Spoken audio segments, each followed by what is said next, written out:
Sa video namang ito, isang dalaga na nagngangalang Tessa ang nagbahagi ng isang nakakatakot na karanasan na nangyari pa noong 2017. Ayon sa kanya, ang kanyang nakababatang kapatid na babae ay nakatanggap noon ng isang American Girl doll bilang regalo.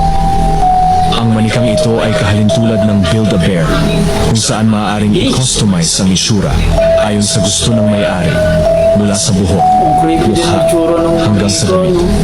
Isang araw, habang nagre-record ang kapatid ni Tessa ng isang makeup video gamit ang manika, may biglang nangyaring hindi inaasahan. Right. Feeling mo sa kanya. But yeah, I didn't get on with any eyeshadow color. You guys see that? Habang hawak niya ang magkabilang braso ng manika, bigla na lamang gumalaw ang ulo nito ng kusa, unti-unting humarap diretso sa kanya.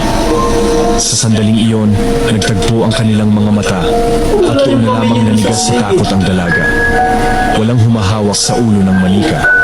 Wala ring mekanismong malinaw na makikita na maaaring magpaliwanag sa biglaang paggalaw nito. Ang nakakakilabot na video ay kamakailan lamang na upload, kung saan sinusubukan ni Tessa na humanap ng lohikal na paliwanag sa nangyari. Ngunit para sa kanila, tila hindi ito basta simpleng aksidente lamang. Naniniwala sila na may kakaibang puwersa. Posibleng paranormal ang dahilan sa likod ng nakakakilabot na kilos ng manika.